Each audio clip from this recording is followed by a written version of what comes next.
Hey there, beer tubers. Welcome back to Maxwell Star's Beer Reviews, and we're back with you tonight. We're going to do another Beer Analysis 101. Tonight, we're featuring Unibroue's Blanche de Chambly.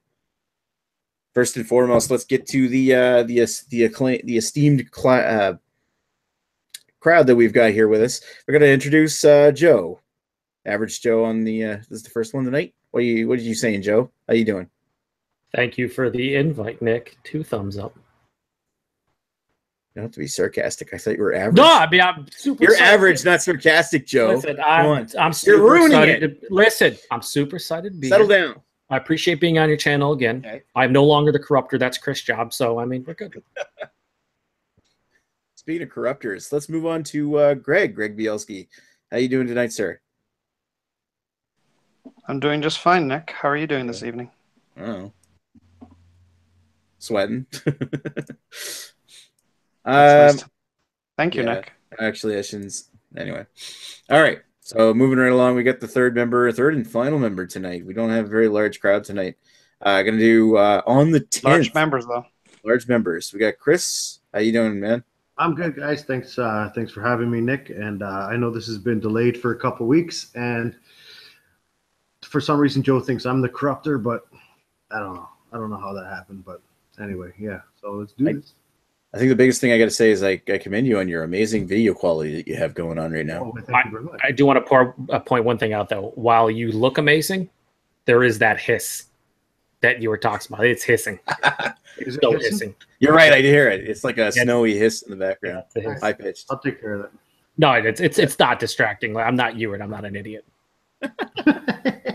That's funny. Anal. All right, so moving right along with the analysis, let's give it a little bit of history on this beer. So we're taking a look at Unibroue's Blanche de Chambly. It's a Belgian-style Witbier, a Belgian wheat beer brewed in the style, revived, of course, by Hoegaarden in the 80s. Other notable wit beers of the style is even some macro-produced wit beers include, of course, Hoegaarden, obviously, St. Bernardus Wit, Blue Moon or Belgian Moon, Kronenbourg's 1664 Blanc, Rickards White, and Chata. And I've also got a blurb here about the brewery's history. Little history on Unibroue. Unibroue was founded when business partners André Dion and Serge Racine acquired 75% of the brasserie Massa Witbier in Lennoxville, Quebec in 1990, finally buying the rest of the shares in 1991.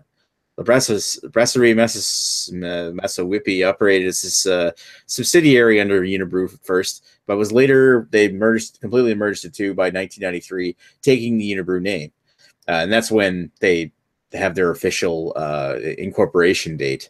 It officially incorporated in 1993 and was one of the first 3 microbreweries in the Montreal area, along with Bacazelin, which makes Saint Ambroise, and Brasseurs d'Arget. In 2004, Unibroue was bought out by Sleeman Breweries of Guelph, Ontario, and later Sleeman themselves was bought out by Sapporo from Japan in 2006. Unibroue focuses primarily on Belgian-style beers. I mean, it's not like I've never seen them make lagers before, but usually they don't use the Unibroue name for that. Some of their most popular beers include beers such as their Abbey Triple, which is Le Fin du Monde, their Abbey Strong Dark Ale, Belgian Strong Dark Ale, which is Trois Pistoles. They also make a strong Belgian Red, which is called Maudit, which has got that cool picture of the devil and the canoe paddling anyway. And of course, they also made what was billed as the very first Belgian-style wit beer brewed in North America. And of course, tonight's subject of tonight's analysis, which is Blanche de Chambly. For the beer, Blanche de Chambly itself was first brewed in 1992 and translated, the name means white of Chambly, named, of course, after Unibroue's hometown of Chambly, Quebec, outside of Montreal. On the label is Fort Chambly, first constructed as a wooden fort in the 17th century for fighting against the Iroquois, and later converted into a stone fort at the beginning of the 18th century for fighting the British. And also notable for our American compatriots here, it was also captured by American forces during the American Revolutionary War. And when the British took it back, it was used as a POW camp for holding Americans. Of course, the original fort was destroyed, and they restored it in the 1960s, 1980s until its original 1718 to 20 form. Anyway, moving right along, this beer is world famous. They've won numerous awards for this beer, and several other beers have also awards. But here's the incomplete list of gold medals that Blanche de Chambly has won. They've won the World Beer Championship gold medal in 1996, 97, 98, 2008, 2009, 2010. Canadian Brewing Awards, they won gold in 2006 and 2007. And they won the World Beer Awards, the UK awards, gold medal in 2010, 2011, and 2012, as well as a slew of silver medals as well. Now, one thing I got to say is that it's notable that Blanche de Chambly has won some pretty high awards even after the Sleeman Sapporo will take over. For the most part, and given my experience with this brand, Unibroue's quality has been largely left alone despite being owned by what's effectively a macro parent, technically making this a crafty beer. Anyway, moving right back to the panel, Joe, what's your history on this beer for you? I don't remember. No, I remember having this beer probably the first. Can we open them? First, yeah. I mean, well, yeah. Actually, yeah. Let's crack them open. Cool. Do this no well. big deal. What? Talk. Do this while Joe's talking. Yeah. So the first time I had this was probably 2010, 11. I remember buying it when I, first couple of years getting into craft beer, and I really liked it. When you start comparing it to the big boys like your Shock Tops and Blue Moons and stuff, it was nice to kind of understand. Like Hoegaarden was the first step up from those for me. Like it was like, oh, this actually is really good wit beer, right? And then I had this, and I was like, wow, this is even better. But it's one of those styles and just one of those beers that I probably have revisited maybe once in the past, say 3 or 4 years. Every time I've had it, I've probably had it maybe a half dozen times. I enjoy it. I think it's very well made, and I do like it. But my first impressions of it when I had it originally was just a better version of your basic, Blue Moon, Shock Top, Hoegaarden type of wit beer. So I've enjoyed it. Nice, Greg. All right. Well, I don't know when I first had this. Kind of like Joe, for many years before I got into craft beer, I enjoyed Rickard's White or Shock Top, depending which side of the border I happened to be on. Then when I kind of started experimenting with craft beers, wheat beers were some of the first I was looking at. And I did try a few of these. I believe this was one of the first I tried, I think along with Hoegaarden and what used to be known as Denison's wheat beer. Now it's called Side Launch Wheat. Mm-hmm. And Radar. I don't know. I actually wasn't crazy about it at first. See, to this day, I've never understood why people think Rickard's White or Shock Top taste anything remotely close to a wheat beer, because to me they taste like two completely different styles. And I didn't like it at first because I was used to the macro style, and slowly but surely I kind of went over to the wheat beer side. Now I don't really care for the macro one anymore. The taste has kind of left me. Yeah, so that's really it. Nothing all that interesting to say otherwise. It's just a beer I drank a bunch of times, and I always enjoy it. It's good. Nice. And Chris? Well, this is the first time I'm ever having this, and I really like it. This is there's no alcohol burn whatsoever on this one. I'm just saying, 5%. But are we giving ratings on this part right now, or are we just talking about our history? We're going to bring this back, go back around. Yeah, let's slow down. You're ahead of yourself. And we'll start giving ratings when we talk to Joe's beard again. Yeah, okay, let's. This is the first time I've ever had this, and Joe, this is my time to talk. Thank you. And I just wanted to say that I'm glad I picked this up. Yeah, all right, let's go. Cool. Joe, you're up. No, I was just going to say, give it some time to get the alcohol burn going. That's all. You give it some time. I've been talking this whole time. Can I talk again? Nope. My personal history with this beer is, I think, first time I ever had it was like 09, 10, when I was first starting getting really deeper into craft beer. Blanche de Chambly, of course, or Unibroue's beers like Fin de Monde and Maudit, and have being in New Brunswick, one province over, it's fairly common to get Unibroue products here, although it's I wish we had more coverage for them rather than getting the tasters pack every once in a while. I mean, Blanche de Chambly, Maudit, and Fin de Monde are the only ones we can regularly get here. I wish I could get more of them, but anyway, my personal thought on the beer is that I've revisited it quite a bit over the last several years. And anytime I want a decent wit beer, it's usually either this or Hoegaarden. Yeah. Anyway, so for ratings, let's move right back to Average Joe, who just went silent. Move on to someone else. I have a phone call. Okay, cool. Right. All right. Well, in that case, moving right along, Greg, what do you think? What's your rating, sir? Well, I don't know. In terms of style, it's pretty much dead on. I don't know if I could ask for much more. I mean, I suppose I could ask for certain more flavors that I enjoy, but then that starts to get more into Duvel and Tripel territory. I like banana flavor, and I'd like a little more of that, but that's not so much. That's not really fair. So I'm going to say I'm going to give it a 10 out of 10 for style. As far as I'm concerned, I don't think you can really go wrong with it. It's a perfect example. For my personal taste, I mean, if I'm just rating on a wheat beer scale, it's probably a 9 as an overall beer, 8.5. Quite enjoy it. Is it a 9 or 8.5 you're giving your personal? I'm going to give it an 8.5. 8.5. All right. Oh, you ready to give your rating? Yeah, I apologize for that, but not really. Here's the thing. No, you don't. No, I do. I mean, you're not sorry at all. This is a professional show. How could you answer an important phone call at any time? You drink beer on YouTube. How's that professional? Oh, this is super. This is super professional. This is super professional, Nick. Stop yelling at the host and say your beer numbers. Greg gave it a 9 for a wheat beer, 8.5 for personal. Is that correct? Correct. Okay, I have to put that down. Right. I haven't given my score yet, but I would say for a wheat beer, you can't just. I don't think you generically say wheat beer. This is a Belgian-style Witbier, so you kind of have to go more in that style thing. I mean, whatever, you can be generic if you want. I would say it's one of the better examples of the style. Do not give me the finger, Greg. It's not nice. It's professional. But I kind of agree with Greg. I'd say like 8.5. I'll say for the style. Approaching 9. Get that out of there. Just again, professional. And then for personal score, I'd give it an 8. I think it's a very well-made Witbier.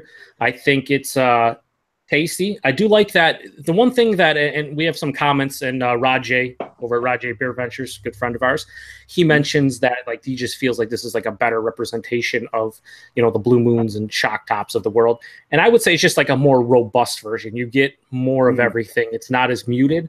And when I drink this beer, I get like more of the spiciness in addition to the citrus and like a touch of banana. And I like that. It just has more of an intensity to it. That's what I like about this one in comparison to a lot of the well-known ones. So yeah, I'd say 9 for style, 8 for personal score. 8 for personal score. All right, Chris, what you saying, buddy? I like this. Like I said, this is the first time I've had this. So as a wheat beer, you know what? I don't taste a lot of bleach at all in this. But fail. I do like. I love the flavor of this beer. I really do. And up and Blue Moon and all that stuff. Yeah, those are nothing compared to this. There's lots of flavor to this, and I really enjoy this. For wheat beer style-wise, 9 out of 10. Personal preference, I really enjoy this. I'm going to give this an 8.5 as well. An 8.5. Cool. All right. Moving right along to my thoughts.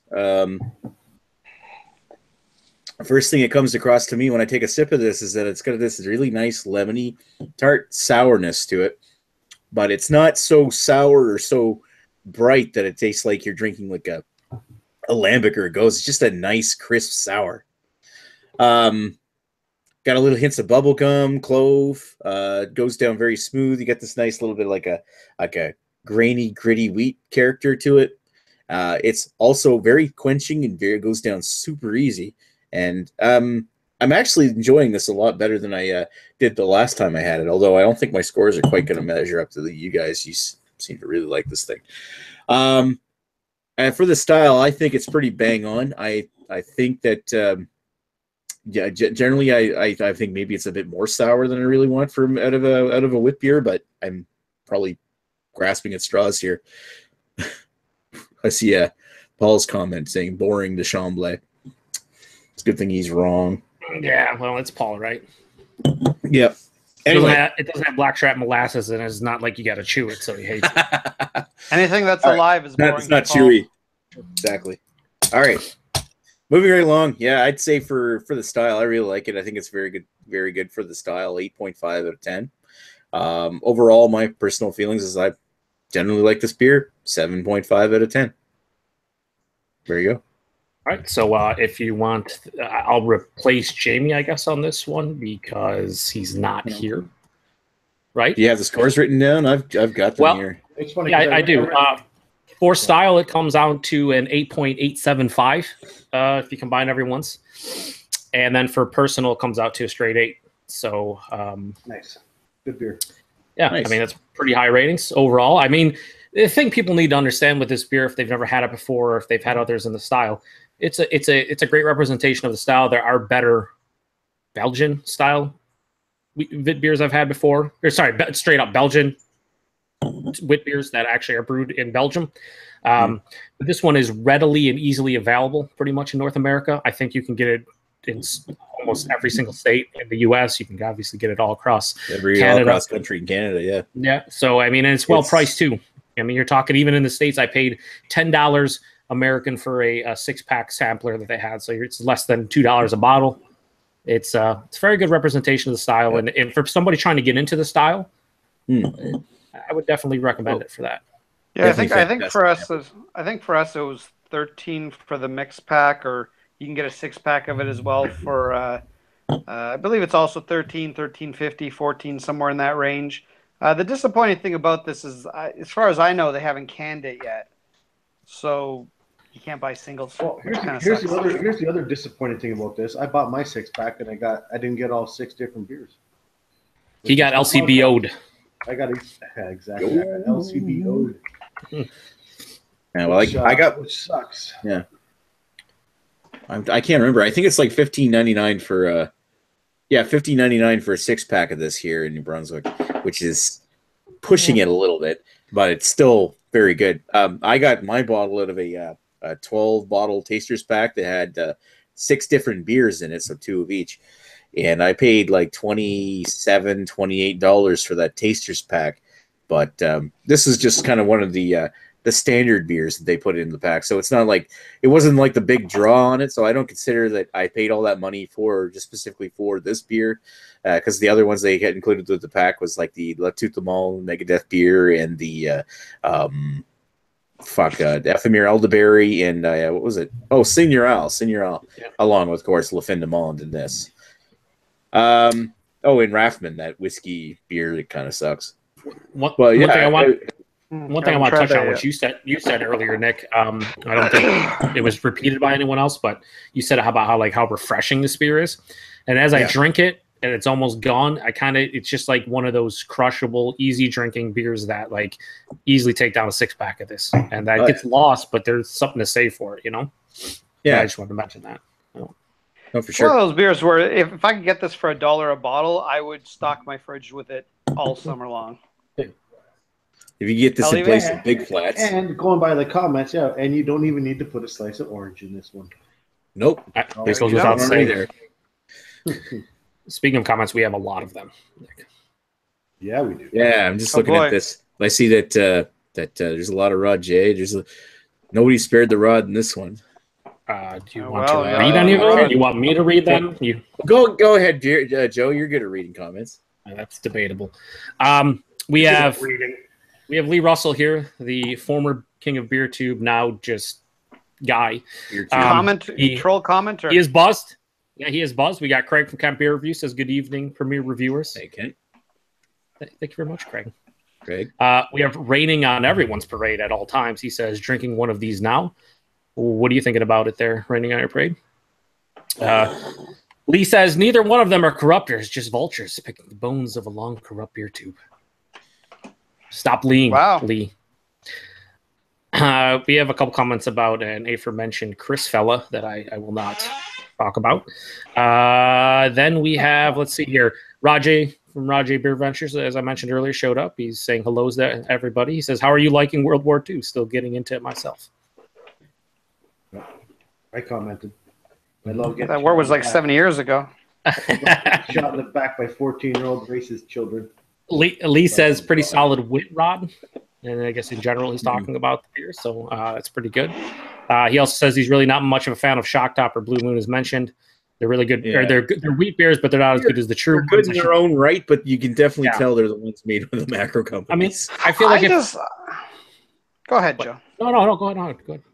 No, I just feel and maybe this is just from drinking too many of them, but I just can't drink those beers without it just tasting like a chemical cocktail to me, whereas this does not. I know blind taste tests are one of those things that a lot of people say, I can tell the difference, and they get into them, and they most of the time can't. I feel like if Blue Moon Shock Top were in front of us with this beer and say Hoegaarden, you probably would have a good understanding of what are the more quality beers of those four. I not necessarily would be able to pick the right one, but I think you could tell the difference between the Shock Top and Blue Moon and the other two. I think anyway. I think anyway. Yeah. Rajay also says he appreciates how none of us are fruiting the beer, as Chris said earlier, which, Rajay, I think you should have a little bit more respect for us to think that we're going to fruit the beer. Come on, Rajay. God. We're doing Corona next. I'm just kidding. Yeah, we could. Our good buy buddy your lines in advance. Our good buddy mentioned earlier, Paul from PA Brew News says, damn bleach wheat. Think of the children. Why don't they think of the children? Hey, bleach gives it the flavor. Yep. Raining on Your Parade says, been years since I've had this. Did not remember it. I like that the orange peel and spice are in the background. Way better than Blue Moon and Shock Top. Real good stuff. Really?